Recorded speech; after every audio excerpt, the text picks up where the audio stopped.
In the final phase of World War II, the German Navy commissioned a revolutionary new type of submarine design.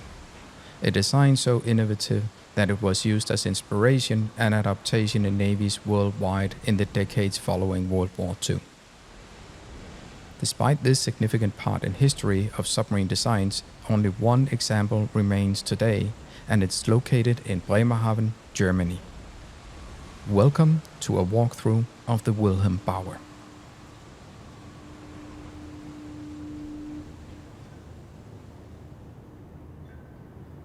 Before we enter the submarine, I would like to further outline why this submarine is important. The Wilhelm Bauer was originally a German World War II Type XXI submarine. Only a few boats of this type made it into active service, and they did so extremely late in the war. So what sets this design apart from the existing designs? Previous types of German World War II submarine designs were upgraded World War I designs by Hans Techel. The Type XXI was a significant departure from this. Previously, the submarines would primarily sail on the surface and only dive for shorter periods of time of 12 to 24 hours. There were severe limitations in submerged speed and duration, not to mention that they needed to surface to ventilate and replenish air. A Type 7 could only sail at a maximum of 7 to 8 knots submerged and for a duration of about 1 hour. At this speed, the range was limited to about 40 miles. Now, if the speed was reduced to 3 to 4 knots, the range was extended to 80 miles, but it would then take 12 hours. In comparison, it could reach a speed of 17 knots on the surface, but then it was no longer hidden from the watchful eyes of ships and planes. As the war progressed, this vulnerability became a genuine problem. The Type XXI was designed from the ground up to spend most of its time submerged. The features of the design which enabled this served as a blueprint for many navies around the world after World War II and marked the departure from submersibles and the dawn of real submarines. The hull of the Type XXI was a far sleeker design compared to the old, more ship-like designs. Externally, the dive planes were retractable and only extended when they were required. However, one of the most significant changes to the outside appearance was of the sail. Gone were the many protrusions and platforms common to submarines of the period. In its place was instead a low-profile sail set over midships. All the usual protrusions like periscopes, snorkel, antenna, etc. were contained inside the top of the sail, only extended when needed. You will also notice that a deck gun is nowhere to be found. Missions were planned to be carried out using lengthy underwater transits. The submarine would use its snorkel to recharge the batteries instead of surfacing. Surface transits were only expected to be used when in shallow waters found near friendly naval bases or rivers. If you have not seen my video of the German Type 7 yet, I would recommend you to do so you can appreciate just how different the two designs are. I will leave a link in the description. A disclaimer before we enter the submarine. The Wilhelm Bauer is a refitted Type XXI originally named the U2540. The U2540 was scuttled in 1945 and then raised in 1957 and recommissioned into the Federal German Navy as the Wilhelm Bauer. Here it served as a test bed for new innovative technologies. Several substantial changes were made to it, and thus it is not in its fully restored World War II configuration.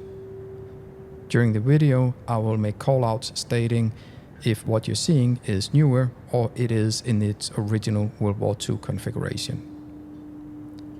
Now let's see what the submarine looks like from the inside.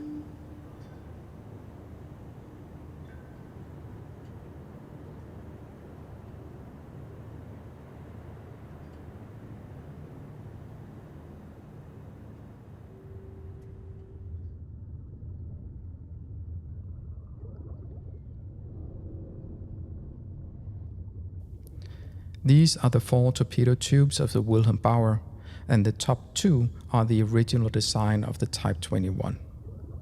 The Type 21 could carry 23 torpedoes. The standard torpedo used by the German Kriegsmarine during World War II was the G7A steam torpedo. The submarine could also be loaded with the G7E electric torpedoes. However, unique for the Type 21 and Type 23 submarines were that they could carry the G7ES acoustic homing torpedo. The homing torpedo was very different as it could be fired when the submarine was submerged without the need to use a periscope to gather data on the target. The GHT passive sensors and the additional active sensor called the Nibelung enabled the submarine to calculate a firing solution and launch a torpedo while fully submerged. The depth where this was possible is estimated to be as deep as 50 meters. Originally, the Type 21 had a semi-automatic hydraulic torpedo reloading system to aid the crew in reloading torpedoes very quickly. This system was designed to provide a reload time of just 20 minutes for all 6 tubes. This was considerably shorter time than previous versions, which required much more manual handling of torpedoes. This innovation came at the expense of living accommodations in this room, which was moved further aft in the submarine. During the US's research of the Type 21 after the war, the innovative reloading system was noted for further investigation for US adaptation. A similar system was adopted by the Soviet navies, which can be seen in my video of the Tango class. However, you will not be able to see it here, because the German Navy redesigned this compartment in the 1970s, removing this system, and also removed the 2 bottom torpedo tubes. Unfortunately, it's impossible to rebuild the bow compartment to bring it back to its original World War II configuration, because only 3 to 4 pictures remain today of how the layout and the design of the torpedoes were in the bow. The detailed blueprints required to rebuild have been lost. Here you can see the hatch used to load the torpedoes into the forward compartment when docked. A slide setup was put in place on the submarine's deck and inside the submarine to enable the crew to move the torpedoes. Under the torpedo loading hatch you can see the ship's bell, the voice of the ship.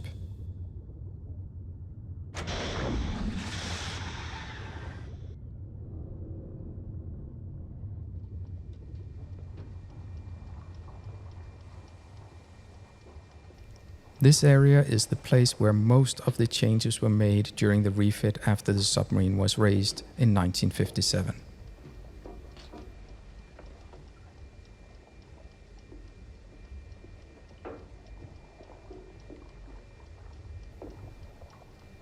Here are the chambers for the technical officer of the boat. The technical officer of the boat oversaw all technical aspects, from refueling the boat in harbor to all the trim and fillings in the fuel bunkers and tanks. He was the leader of the technical division on board, counting around 25 people. That's almost half the entire crew. Needless to say, he played a key role.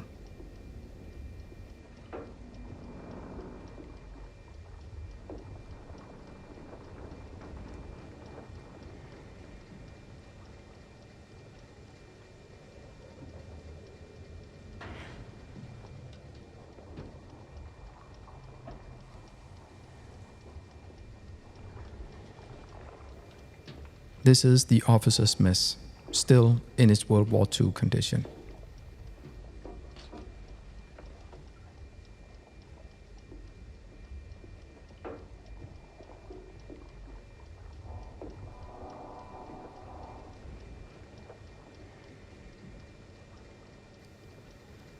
The submarine was equipped with a toilet and washroom. This had 3 wash basins, a foot bath, and a shower. Unfortunately, this is not on display or in its original state.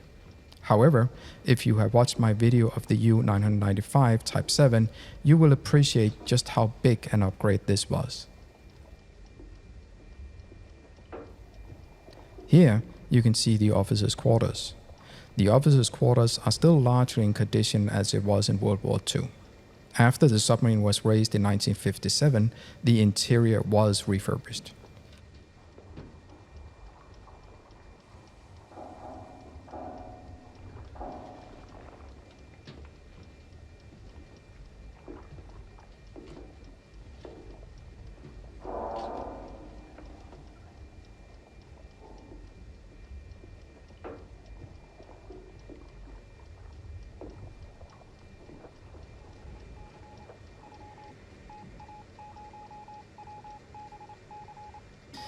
Here we see the radio room. This is where all the communications to and from the submarine were done. This is also where you would have found the Enigma machine, used to encode and decode messages.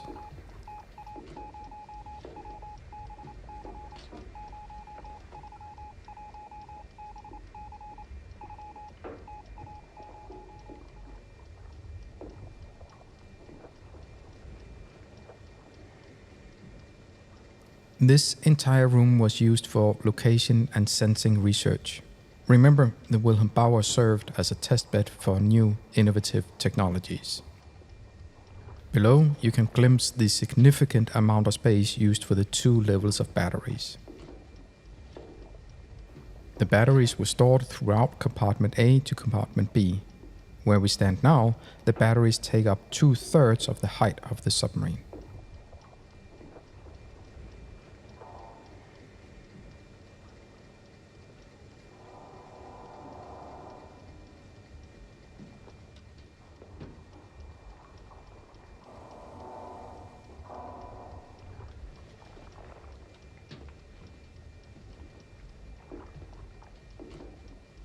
Here is the commanding officer's chamber, nearly original as it was in 1945.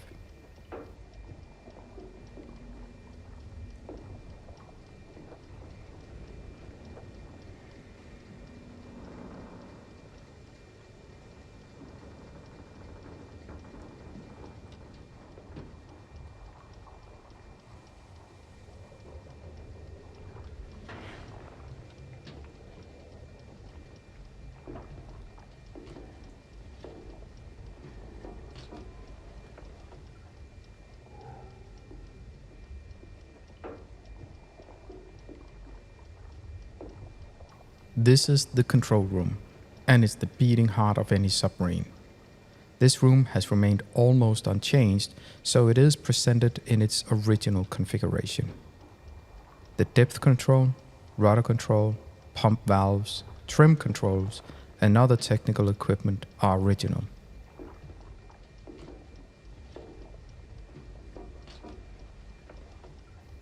This is the rudder station where the course of the submarine was controlled. Above the rocker steering lever, you can see the engine telegraphs, revolution gauges, compass, and the rudder indicator.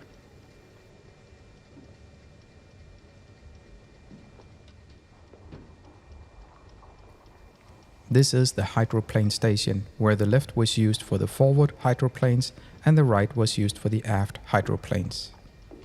Here you can also see the gauges showing information about the depth and angle of dive.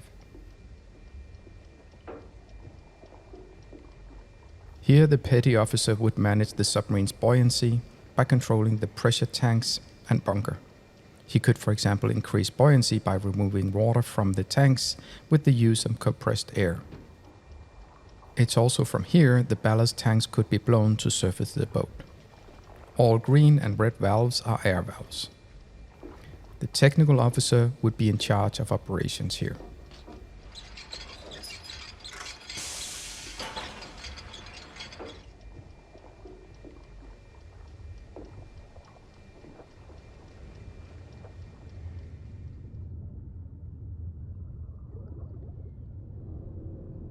This is the conning tower where you can command the submarine for attacks and surface transits. The museum is planning to restore the remains of the C8 periscope. Originally, the torpedo calculator, or TDC, was placed in the conning tower. Unfortunately, it is not known exactly where this was installed, as the detailed plans of the Type 21 has been lost and very few pictures are available of the interiors.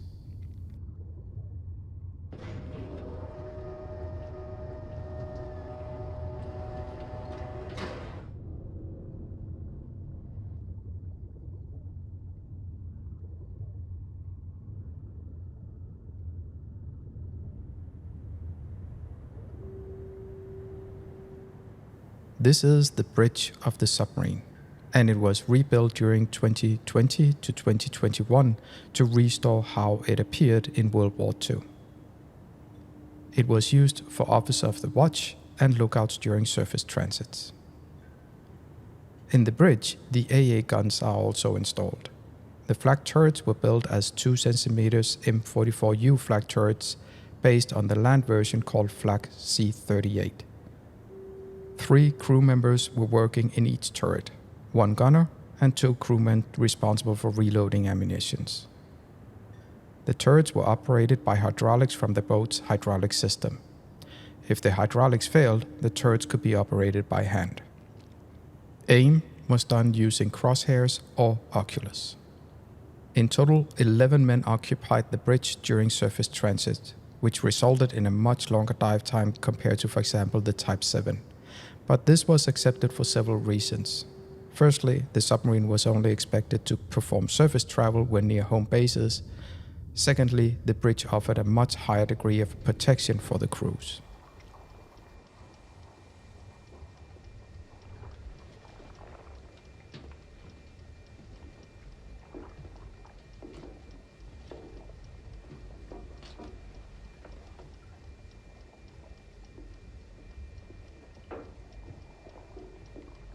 This is the pressurized oil system with 2 oil pumps, 1 hand-operated oil pump, and 2 pressure oil accumulators.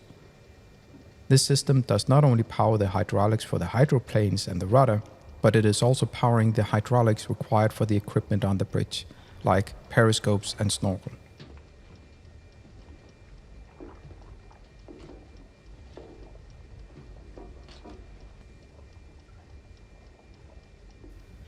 This is the pipe for the snorkel, which was used to supply the diesel engines with air while sailing submerged.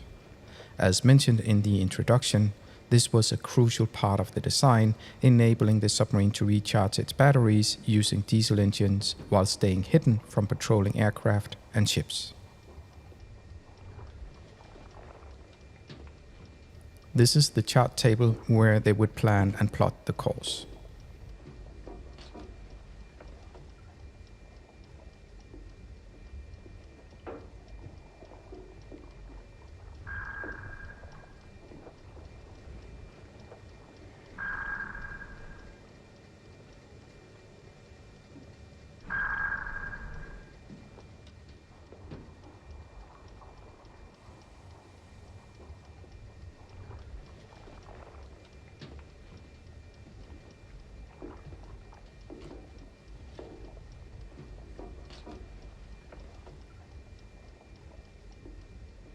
This is the submarine's galley, which was used to cook food for up to 57 crew members. Unlike previous types of German submarines, this had cold storage for food in the form of refrigerators and freezers. The galley is still in condition as it was by the end of World War II.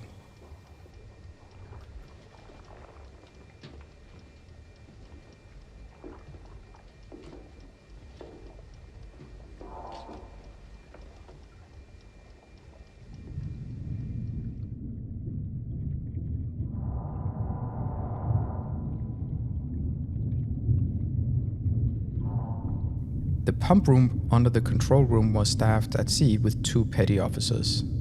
They were responsible for the compressed air tanks and pumps. In this room, the gyroscope can also be found. The space was also used to store provisions and ammunition. It's a room that you will actually not find in the Type 7.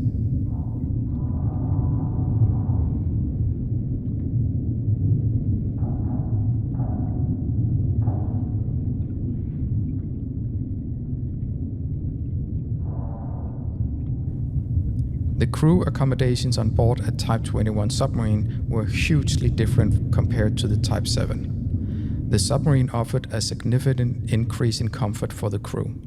The lower ranks, or the youngest, no longer needed to sleep and live in the bow compartment among torpedoes and food cans.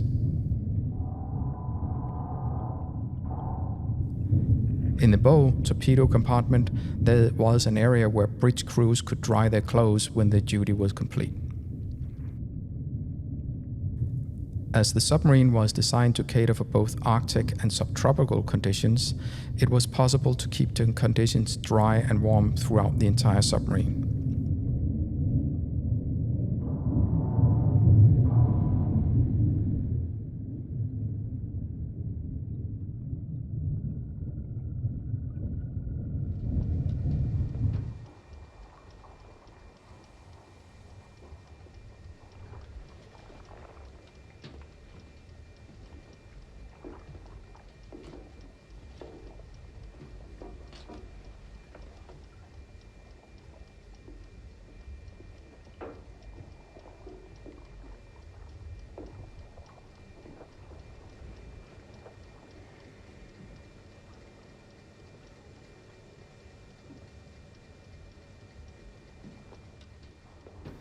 This is the aft living and sleeping area for the regular crew, and it is still in its original World War II condition.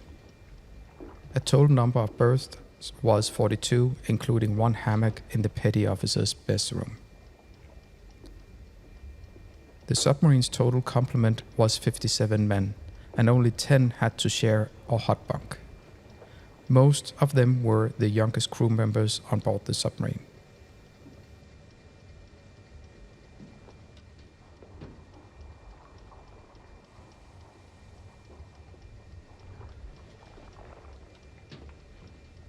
This area served both as mess and quarters and is thus not separated as it was for the officers.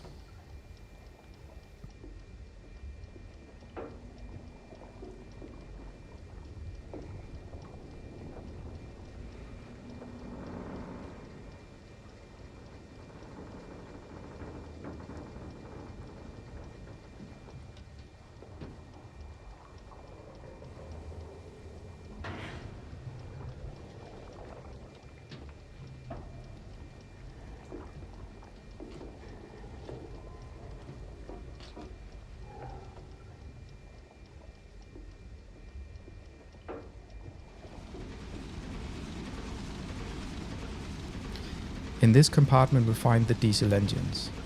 As part of the refit when the submarine was raised, the original manned diesel engines were replaced with two MB820 Maybach Daimler-Benz diesel engines. These can produce 600 horsepower at 1400 RPM.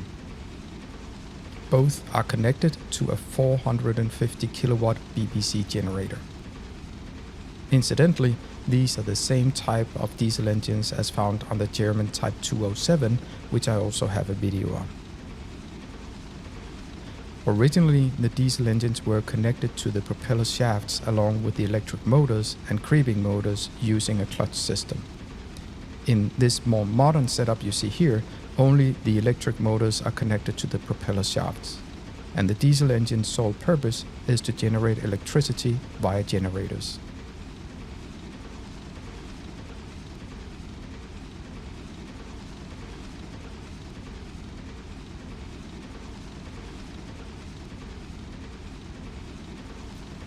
On the side towards the stern compartment you can see the air purification system, which removed carbon dioxide from the air. This enabled the submarine to stay submerged without having to vent. This was an upgrade compared to the previous designs, which could not remove carbon dioxide from the air. This left these older designs with only one option to reduce levels of carbon dioxide. They had to surface. This is clearly depicted in the highly acclaimed movie Das Boot.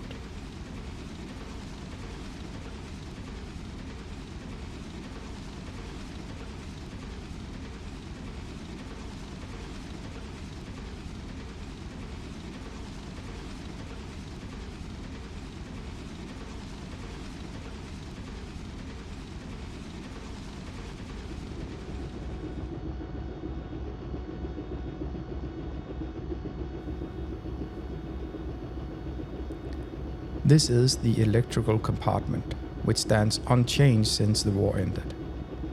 You can see the switchboards and all the electrical installations as they were for the Type 21 submarine. These are the main switchboards and control panels for the electric motors. These were used to control the revolutions, resistance, and the direction. Adhering to maritime colors, the starboard color is green and the port color is red.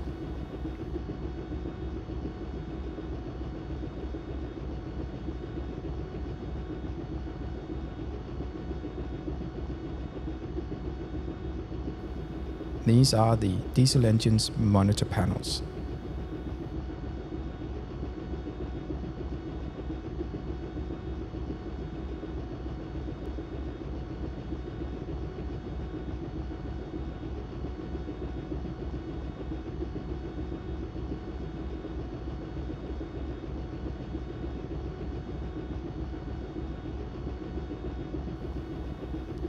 These are the diesel engine controls, and here you can see the exhaust gas temperature gauges and the engine telegraph.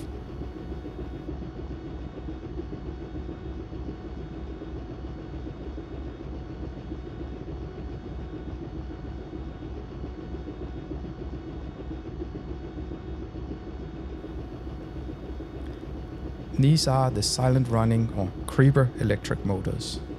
They were designed to be used when the submarine was at slow speed, and they achieved this very, very quietly. When the silent running motors were used at 6 knots, the submarine was virtually silent. Earlier, submarines needed to run their electric motors at near full power to achieve the same speed, but this would result in a significant noise level. This noise level served as a good target for the enemy to find and attack the submarine using listening devices. After the war, the US Navy performed tests on the noise generated by the Type 21. The tests showed that even at a range of only 220 meters, they could not locate Type 21 running silently.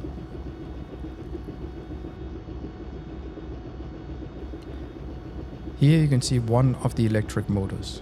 The port side electric motor was removed to allow for an exit for museum guests.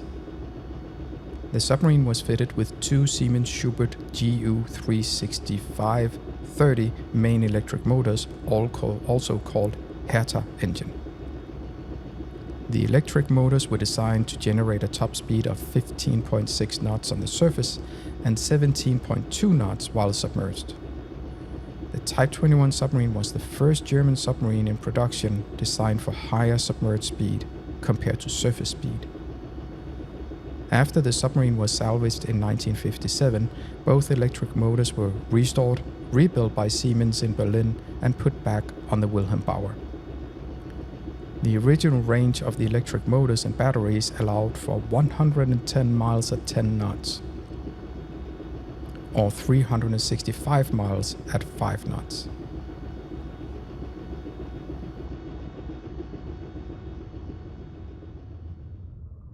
This is the rudder compartment, and it's still in a decent shape, close to how it was in 1945. The only change was the addition of a Special Operations Force hatch, which was added by the German Navy in the 1970s. Special Operations Force is the German version of the US Navy SEALs. The purpose was to test using it as a dive lock chamber.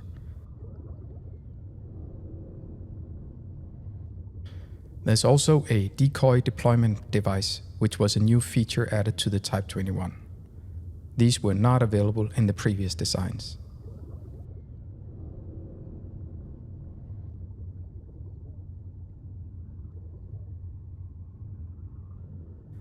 In this compartment, you can also find the second toilet.